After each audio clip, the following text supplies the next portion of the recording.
வணக்கம். வேந்தரின் கண்ணுறங்கும் வேலை இரவு செய்திகளுக்காக அஞ்சலி. முதலில் தலைப்புச் செய்திகள்.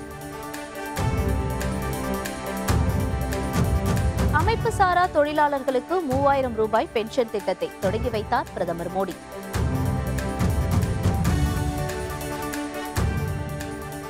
திமுக கூட்டணி தொகுதி பங்கீடு நிறைவடைந்தது. 20 தொகுதிகளில் போட்டி என ஸ்டாலின் அறிவிப்பு.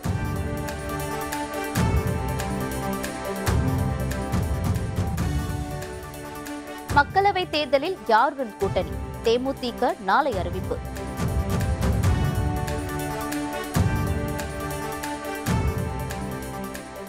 நாற்பத்தி 4 பயங்கரவாதிகள் கைது. பாகிஸ்தான் அரசு நடவடிக்கை. அமைப்பு சாரா தொழிலாளர்களுக்கு மாதந்தோறும் 3000 ரூபாய் ஓய்வூதியம் அளிக்கும் காப்பீட்டுத் திட்டத்தை பிரதமர் மோடி இன்று தொடங்கி வைத்தார். குஜராத் மாநில தலைநகர் அகமதாபாத்தில் நடைபெற்ற நிகழ்ச்சியில் பிரதமர் மோடி இந்த ஓய்வூதிய திட்டத்தை இன்று தொடங்கி வைத்துள்ளார். பயனாளிகளுக்கு காப்பீட்டு சான்றிதழ்களையும் வழங்கினார். இதில் குஜராத் முதலமைச்சர் விஜய் ரூபானி பங்கேற்றார். இதேபோல் நாட்டின் பிற பகுதிகளில் மத்திய அமைச்சர்கள் மற்றும் அந்தந்த மாநில முதலமைச்சர்களும் இந்த திட்டத்தை தொடங்கி வைத்தனர். இந்த திட்டத்தின் கீழ் விவசாய கூலி தொழிலாளர்கள், மீனவர்கள், கட்டுமான தொழிலாளர்கள், நெசவாளர்கள் உள்ளிட்ட அமைப்பு சாரா தொழிலாளர்கள் பயனடைவார்கள் என அறிவிக்கப்பட்டுள்ளது. இந்த திட்டத்தின் கீழ் முதலீடு செய்யும் தொழிலாளர்கள் 60 வயது நிறைவடையும் பொழுது மாதந்தோறும் 3000 ரூபாய் ஓய்வூதியமாக வழங்கப்படும்.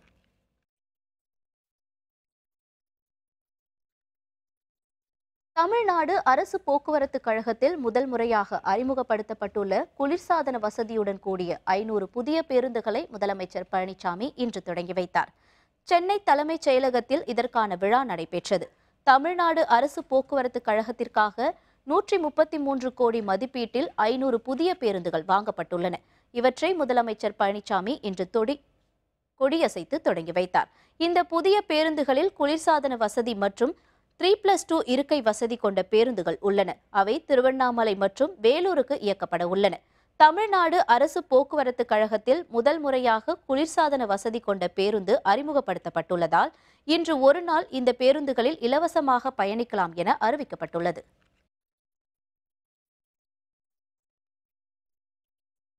மக்களவை தேர்தலுக்கான திமுக கூட்டணியில் தொகுதி பங்கீடு நிறைவடைந்துள்ளதாக தங்கள் கட்சி 20 தொகுதிகளிலும் போட்டியிடும் என அக்கட்சியின் தலைவர் மு.க. ஸ்டாலின் தெரிவித்துள்ளார். சென்னை அறிவாலயத்தில் இன்று மார்க்சிஸ்ட் கம்யூனிஸ்ட் கட்சி மற்றும் மதிமுக கட்சிகளுக்கு தொகுதி பங்கீடு நிறைவடைந்தது. பின்னர் செய்தியாளர்களிடம் பேசிய ஸ்டாலின், எந்தெந்த தொகுதிகள் கூட்டணி கட்சிகளுக்கு ஒதுக்கீடு செய்யப்படும் என்பது பற்றி நாளை மறுநாள் முதல் ஆலோசிக்கப்படும் என கூறினார்.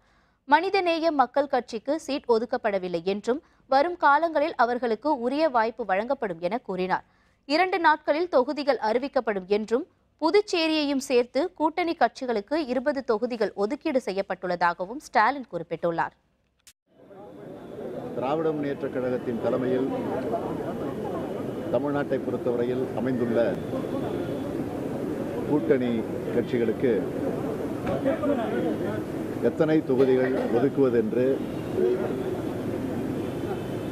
அந்த பணியை முழுமையாக இன்றோடு நாங்கள் முடித்திருக்கிறோம். 20 தொகுதிகள் கூட்டணி கட்சிகளுக்கு கொடுக்கப்பட்டிருக்கிறது. ஆக திராவிட முன்னேற்றக் கழகம் 20 தொகுதிகளில் போட்டியிடக்கூடிய சூழ்நிலை உருவாகியிருக்கிறது. திமுக கூட்டணியில் இடம்பெற்றுள்ள மதிமுகவுக்கு மக்களவை தேர்தலில் ஒரு தொகுதி ஒதுக்கப்பட்டுள்ளது. ஒரு மாநிலங்களவை எம்பி பதவி வழங்கவும் ஒப்பந்தம் கையெழுத்தாகியுள்ளது.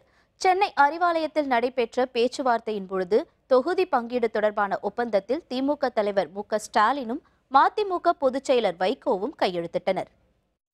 மிகுந்த மகிழ்ச்சியோடு இந்த உடன்பாடு ஏற்பட்டிருப்பதோடு புதுவை உள்ளிட்ட 40 நாடாளுமன்ற தொகுதிகளிலும் 21 சட்டமன்ற தொகுதிகளுக்கும் இடைத்தேர்தல் அதோடு இணைந்து வருமானால் திராவிட முன்னேற்றக் கழகத்தின் தலைமையிலான கூட்டணி வெற்றி பெற அர்ப்பணிப்போடு முழு முனைப்போடு மறுமலர்ச்சி திராவிட முன்னேற்றக் கழகம் தேர்தல் பணியாற்றுவது என்று முடிவு செய்யப்பட்டது.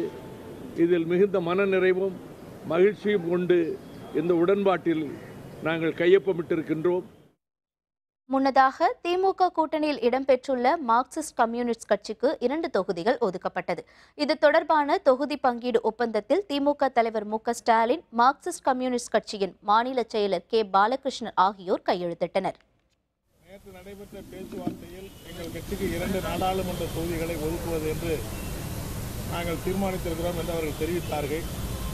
அவர்கள் தெரிவித்த அடிப்படையில் இன்று காலை நடைபெற்ற மார்க்சிஸ்ட் கம்யூனிஸ்ட் கட்சியின் செயற்குழுவில் விவாதித்தோம். தமிழகத்தில் 40 தொகுதிகளிலேயும் பிஜேபி, அதிமுக, பாமக கூட்டணியை முறியடிக்க வேண்டிய ஒரு அரசியல் தேவை இருக்கிற இந்த பின்னணியில் திராவிட முன்னேற்ற கழக தலைவரோடு நடைபெற்ற அந்த கலந்துரையாடலில் 2 தொகுதிகளுக்கு மார்க்சிஸ்ட் கம்யூனிஸ்ட் கட்சிக்கு ஒதுக்கப்பட்டு உடன்பாடு ஏற்பட்டிருக்கிறது என்பதை இந்த நேரத்திலே நான் மகிழ்ச்சியோடு தெரிவித்துக் கொள்ள விரும்புகிறேன். திமுக கூட்டணியில் தொகுதி பங்கீடு நிறைவடைந்துள்ளது. திமுக 20 தொகுதிகளிலும் அதன் கூட்டணி கட்சிகள் 20 தொகுதிகளிலும் போட்டியிடுகின்றன.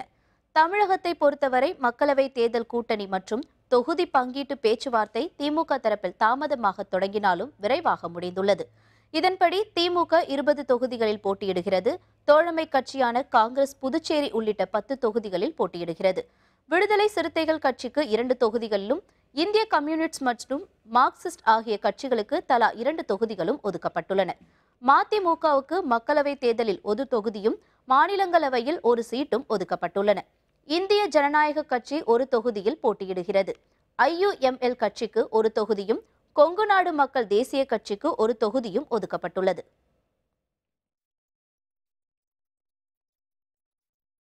மக்களவை தேர்தலில் யாருடன் கூட்டணி அமைப்பது என்பது தொடர்பாக தேமுதிக தலைவர் விஜயகாந்த் தமது கட்சி நிர்வாகிகளுடன் இன்று 1 மணி நேரத்திற்கும் மேலாக ஆலோசனை மேற்கொண்டார்.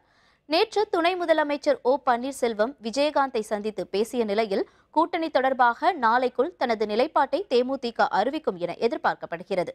இது தொடர்பாக கூடுதல் தகவல்களை தருகிறார் நமது செய்தியாளர் பிரகாஷ். வருகிற நாடாளுமன்ற தேர்தலில் தேமுதிக தங்களுடைய கூட்டணி இணைந்து போட்டியிட வேண்டும் என்று திமுக, அதிமுக ஆகிய 2 கட்சிகளுமே தங்களுடைய கூட்டணி இணைந்து போட்டியிட வேண்டும் என்று அவர்கள் கூட்டணி பேச்சுவார்த்தை ஈடுபட்டுள்ளார்கள். அதிமுக மற்றும் தேமுதிக இடையான அந்த பேச்சுவார்த்தை மட்டுமே நீடித்து வந்த நிலையில் நேற்று தினம் தேமுதிக தலைவர் விஜயகாந்த் அவருடைய இல்லத்தில் தமிழக துணை முதலமைச்சர் ஓ பன்னீர்செல்வம் அவர்கள் நேற்று இல்லத்தில் சந்தித்து உடல்நலம் குறித்தும் அதே போல கூட்டணி தொடர்பாகவும் பேசப்பட்டது. இதில் குறிப்பாக தேமுதிக தரப்பில் பொறுத்தவரை அவர்கள் தற்போது 5 முதல் 7 சீட்டுகளும், 1 மாநிலங்களவை சீட்டும், அதே போல 21 சட்டமன்ற இடைத்தேர்தலில் 4 அல்லது 5 தொகுதியை தங்களுக்கு ஒதுக்க வேண்டும் உள்ளிட்ட அவர்கள் பல்வேறு கோரிக்கைகளை அவர்கள் வைத்திருந்தார்கள். இது தொடர்பாக பல முக்கிய ஆலோசனைகள் மேற்கொள்ளப்பட்டது. குறிப்பாக இன்றைய தினம் தேமுதிக தலைவர் விஜயகாந்த் தனது கட்சி தலைமை அலுவலகத்தில் இன்று அவசர ஆலோசனை கூட்டம் ஒன்று நடத்தினார். அதில் தங்களுடைய கட்சியுடைய நிலைப்பாடு குறித்தும் வரக்கூடிய நாடாளுமன்ற தேர்தலில் எத்தகைய நிலைப்பாடு எடுக்க வேண்டும் என்பது குறித்து பல முக்கிய விஷயங்களை அவர்கள் ஆலோசிக்கக்கூடியதாக போகிறது. இதில் அந்த கூட்டத்தில் பங்கேற்றவர் பெரும்பாலோர் வரக்கூடிய தேர்தலில் அதிமுகவுடன் இணைந்து போட்டியிடலாம் என்றும் அதே போல தேமுதிக தனித்து போட்டியிடலாம் என்றும் 2 தரப்பான கருத்துக்களை அவர்கள் பதிவு செய்தார்கள் என்று குறிப்பிடத்தக்கது. எனவே நாளை காலை 10 மணி அளவில் தேமுதிக கட்சி தலைவர் விஜயகாந்த் அவர்கள் நாளை இன்றும் தங்களுடைய நாடாளுமன்ற தேர்தலில் யாருடன் இணைந்து அவர்கள் இந்த தேர்தலை சந்திக்கப் போகிறார்கள், அவர்கள் தனித்து போட்டியிடுகிறார்களா அல்லது இணைந்து அதிமுகவுடன் இணைந்து இந்த தேர்தல் சந்திக்கிறார் என்பது குறித்து நாளை தினம் அவர் அறிவிக்கிறார். பாகிஸ்தானில் பயங்கரவாத இயக்கங்களை சேர்ந்த 44 பேரை அந்நாட்டு அரசு கைது செய்துள்ளதாக தகவல் வெளியாகியிருக்கிறது. இந்தியா அமைதி பேச்சுவார்த்தை நடத்த முன்வர வேண்டும் என பாகிஸ்தான் பிரதமர் இம்ரான்கான் கூறியிருந்தார். ஆனால் ஓரிரு நாட்களிலேயே இந்திய எல்லைகள் மீது தாக்குதலை அதிகரித்தது பாகிஸ்தான் ராணுவம். ஜம்மு காஷ்மீர் மாநிலம் புல்வாமாவில் துணை ராணுவ படையினர் மீது நடத்தப்பட்ட தற்கொலைப்படை தாக்குதலில் 40க்கும் அதிகமான வீரர்கள் வீரமரணம் அடைந்தனர். இதனை அடுத்து பாகிஸ்தான் ஆக்கிரமிப்பு காஷ்மீரில் இந்திய விமானப்படை துல்லிய தாக்குதல் நடத்தி பயங்கரவாதிகள் முகாம்களை அழித்தது. பயங்கரவாதிகளுக்கு எதிராக உறுதுணையான நடவடிக்கை மேற்கொண்டால் மட்டுமே பேச்சுவார்த்தை நடத்தப்படும் என இந்தியா உறுதிபட கூறியுள்ளது. அமெரிக்கா, பிரிட்டன் உள்ளிட்ட பல்வேறு நாடுகள் பயங்கரவாதத்துக்கு எதிரான நடவடிக்கை மேற்கொள்ளுமாறு பாகிஸ்தான் அரசை வலியுறுத்தின. இதனையடுத்து பாகிஸ்தான் நாட்டு உள்துறை அமைச்சகம் ஜெய்ஷ்-இ-முகமது இயக்கத்தின் தலைவரான மசூத் அசாரின் மகன் ஹம்சா அசார் சகோதரான அப்துல் ரவூப் உட்பட 44 பயங்கரவாதிகளை தடுப்பு காவல் சட்டத்தின் கீழ் கைது செய்துள்ளது. இனி அரசியல் கட்சி தலைவர்களின் இன்றைய கருத்துக்களை காணலாம். அமெரிக்காவிலிருந்து ஏற்றுமதி செய்யப்படும் பொருட்களுக்கு அதிக வரி விதிப்பதால் இந்தியா மீது கோபம் ஏற்பட்டிருப்பதாக அமெரிக்க அதிபர் டொனால்ட் ட்ரம்ப் தெரிவித்துள்ளார். இந்தியா பொருளாதார ரீதியில் வளர்ந்து வரும் நாடு என்ற சிறப்பு அந்தஸ்தை அமெரிக்கா ரத்து செய்யும் எனவும் அதிபர் ட்ரம்ப் எச்சரித்துள்ளார். மக்களவை தேர்தல் தேதியை அறிவிக்க தாமதம் செய்வதன் பின்னணியில் பிரதமர் அலுவலகம் இருப்பதாக காங்கிரஸ் கட்சியின் மூத்த தலைவர் அகமது பட்டேல் குற்றம் சாட்டியுள்ளார். அரசு செலவில் பிரதமர் நரேந்திர மோடியின் பிரச்சாரம் மற்றும் நிகழ்ச்சிகளை நடத்துவதற்காக தலைமை தேர்தல் ஆணையம் காத்திருக்கிறது, அதனால்தான் தேர்தல் தேதி அறிவிக்கப்படவில்லை என்று அகமது பட்டேல் கூறியுள்ளார். விவசாய குடும்பத்தில் வளர்ந்ததால் ஏழைகளின் கஷ்டம் தமக்கு தெரியும் என்று ஆந்திர மாநில முதலமைச்சர் சந்திரபாபு நாயுடு உருக்கமாக கூறியுள்ளார். இனி 24 மணி நேரமும் மதனப்பள்ளி தொகுதி முழுவதும் மட்டுமல்லாமல் குப்பம் தொகுதிக்கும் குடிநீர் தட்டுப்பாடு வராத நிலை உருவாகியுள்ளது. மதனப்பள்ளி குப்பம் பகுதிக்கு மின் வாரியத்துறைக்காக 10 கோடி ரூபாய் நிதி ஒதுக்கப்பட்டிருப்பதாக சந்திரபாபு நாயுடு தெரிவித்துள்ளார். புல்வாமா பயங்கரவாத தாக்குதல் ஒரு விபத்து என்று காங்கிரஸ் மூத்த தலைவர்களில் ஒருவரான திக்விஜய் சிங் கூறியுள்ளார். புல்வாமா விபத்துக்கு பிறகு இந்திய விமானப்படை நடத்திய தாக்குதலை வெளிநாட்டு ஊடகங்கள் கேள்விக்குள்ளாக்குகின்றன. இந்திய அரசாங்கத்தால் இந்த விஷயத்தில் நம்பிக்கைக்கு பற்றாக்குறை ஏற்பட்டதாக திக்விஜய் சிங் தெரிவித்துள்ளார். தமிழகத்தின் நலனுக்காக அதிமுக முடிவு. தம்பிதுரை விளக்கம். விவரம் விளம்பர இடைவேளைக்கு பிறகு.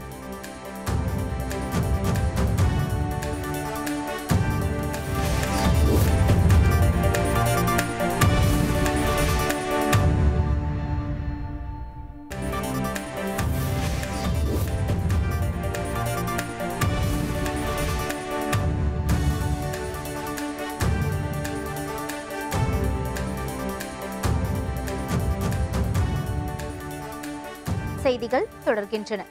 தமிழகத்திற்கு துரோகம் விளைவித்த திமுகவையும் காங்கிரஸ் கட்சியையும் மக்களவை தேர்தலில் வீழ்த்துவதுதான் அதிமுக நோக்கம் என தம்பிதுரை தெரிவித்துள்ளார். கரூரில் செய்தியாளர்களிடம் பேசிய அவர், தமிழகத்தின் நலனுக்காகவும் மத்தியில் நிலையான ஆட்சி அமையவும் பல கொள்கை முடிவுகளை அதிமுக எடுத்திருப்பதாக கூறினார். இதற்காக அதிமுகவுக்கு வலிமை குறைந்துவிட்டதாக கூற முடியாது என்றும் வலிமை கூடியிருப்பதாகவும் தம்பிதுரை தெரிவித்துள்ளார். எங்களுடைய பெரிய பிரச்சாரமே திராவிட முன்னேற்ற கழகமும் காங்கிரஸ் அமைச்சர் சந்தர்ப்பான வீழ்த்த வேண்டும். அதுதான் புரட்சி தலைவி அம்மா அவர்கள் இருக்கும் பொழுது தமிழகத்துக்கு துரோகமும் தமிழகத்துக்கு துரோகம் செய்த இந்த 2 இயக்கங்களை வீழ்த்த வேண்டும் என்பதுதான் இந்த தேர்தல் பிரச்சாரத்தை முக்கியமான எங்களுக்கு குறிப்பாக இருந்தது. அதே நேரத்தில் எல்லோருக்கும் தெரியும், அடுத்ததாக யார் பாரத பிரதமர் என்று மக்கள் முழுவதும் மோடியை தான் விரும்புகிறார்கள். அந்த மோடி தான் அடுத்த பிரதமர் என்ற நிலையும் எங்களுடைய கட்சியினருக்கு நம்பிக்கை. காஞ்சிபுரம் மாவட்டம் காட்டாங்குளத்தூரில் அமைந்துள்ள SRM பல்கலைக்கழகத்தில் நடைபெற்ற அகம் நிகழ்ச்சியில் பெருநிறுவன அதிகாரிகள் பலர் பங்கேற்றனர். SRM பல்கலைக்கழகத்தின் சார்பு கல்லூரியான SRM மேலாண்மை கல்லூரி சார்பில் மாணவர்கள் மற்றும் பெருநிறுவனங்களுடன் உறவுகள் மேம்படுத்தும் வகையில் அகம் நிகழ்ச்சி டாக்டர் TP கணேசன் அரங்கில் நடைபெற்றது. கல்லூரி முதல்வர் VM பொன்னையா தலைமையில் நடைபெற்ற நிகழ்ச்சியில் சிறப்பு விருந்தினர்களாக காஞ்சிபுரம் மாவட்ட ஆட்சியர் பொன்னையா, வழக்கறிஞரும் ஊடகவியலருமான MK சந்திரசேகரன் உள்ளிட்ட பெருநிறுவன அதிகாரிகள் பலர் கலந்து கொண்டனர். விழாவில் பேசிய ஊடகவியலாளர் சந்திரசேகரன், மாணவர்கள் வருங்காலங்களில் தலைமை பதவிகளை அடையும் பொழுது குடும்ப வாழ்க்கை மற்றும் தொழில்துறைகளில் நெறிமுறைகளை கட்டாயம் கடைபிடிக்க வேண்டும் என தெரிவித்தார். உலகம் என்பது வெறும் ஜன்னல்களில் அல்ல, உறவுகளை மேம்படுத்த வேண்டும். கம்ப்யூட்டர் மட்டுமே உங்கள் வாழ்க்கை ஆகிவிடாது, கரன்சி மட்டுமே உங்கள் வாழ்க்கை ஆகிவிடாது. உறவுகளை மேம்படுத்துங்கள், மனித உறவுகளோடு உறவாடுங்கள், குடும்பம் என்ற அமைப்பை குதூகலியுங்கள். வாழ்க்கை என்பது மிக வரப்பிரசாதம். இந்த குடும்பம் என்ற அமைப்பை இந்த கார்ப்பரேட்டுகள் குலைத்து விடுவார்களோ என்ற அச்சம் என்னை போன்ற சில மனத்தில் இருக்கிறது. இனி செய்திகளின் தொகுப்பை காணலாம்.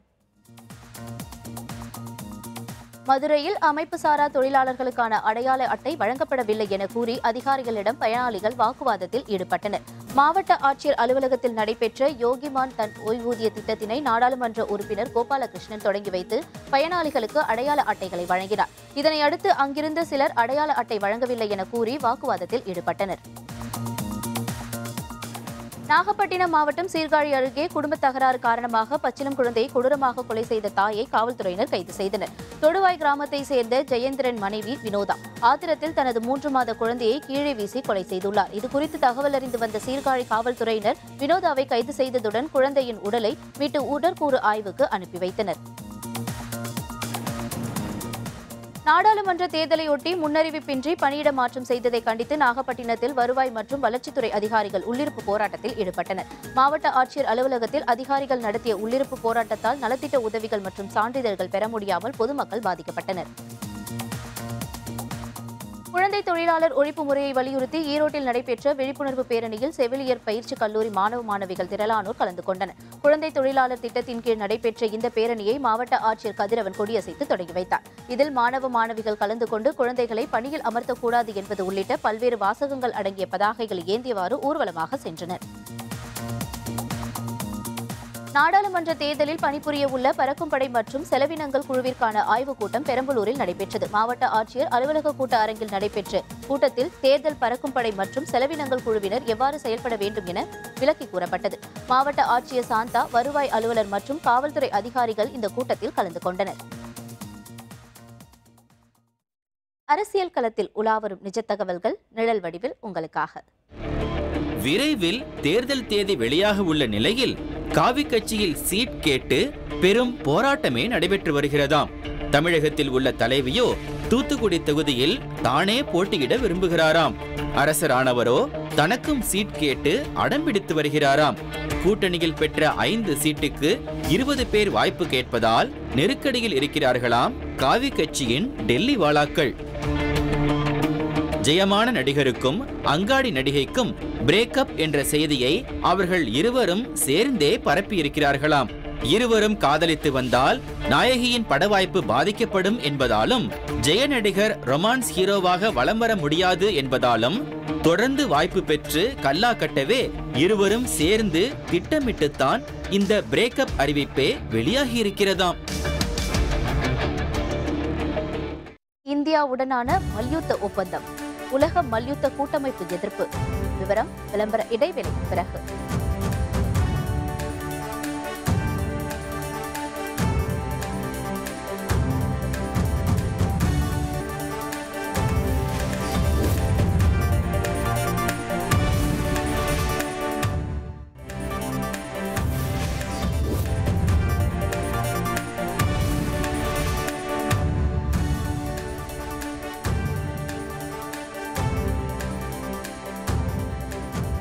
செய்திகள் தொடர்கின்றன. இந்தியாவுடனான ஒப்பந்தங்களை நிறுத்தி வைக்குமாறு பல்வேறு நாடுகளுக்கு உலக மல்யுத்தம் ஃபெடரேஷன் வேண்டுகோள் விடுத்துள்ளது. பயங்கரவாதத்தை ஊக்குவிக்கும் பாகிஸ்தானை தனிமைப்படுத்த இந்திய அரசு பல்வேறு நடவடிக்கைகளை மேற்கொண்டுள்ளது. விளையாட்டு உட்பட பல்வேறு துறைகளில் பாகிஸ்தானை புறக்கணிக்குமாறு வலியுறுத்தியும் வருகிறது. இந்நிலையில் இந்திய மல்யுத்த சங்கங்களுடன் செய்து கொண்ட ஒப்பந்தங்களை நிறுத்தி வைக்குமாறு மற்ற நாட்டின் மல்யுத்த சங்கங்களுக்கு உலக மல்யுத்த கூட்டமைப்பு வலியுறுத்தியுள்ளது. மீண்டும் தலைப்புச் செய்திகள். அமைப்பு சாரா தொழிலாளர்களுக்கு ரூபாய் 3000 ஓய்வூதியம் வழங்கும் திட்டத்தை பிரதமர் மோடி தொடங்கி வைத்தார். திமுக கூட்டணி தொகுதி பங்கீடு நிறைவடைந்ததாகவும் 20 தொகுதிகளில் தங்களது கட்சி போட்டியிடுவதாகவும் ஸ்டாலின் அறிவித்துள்ளார்.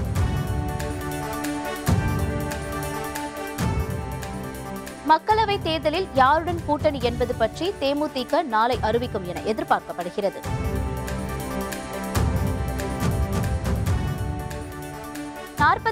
பயங்கரவாதிகளை கைது செய்துள்ளது பாகிஸ்தான் அரசு. இத்துடன் வேந்தரின் கண்ணுறங்கும் வேளை இரவு செய்திகள் நிறைவடைந்தன. வேந்தர் டிவி செயலியை பதிவிறக்கம் செய்து முக்கிய செய்திகளை நேயர்கள் காணலாம். மீண்டும் நாளை காலை 7 மணிக்கு இளங்கதிர் காலை செய்திகளில் சந்திப்போம். வணக்கம்.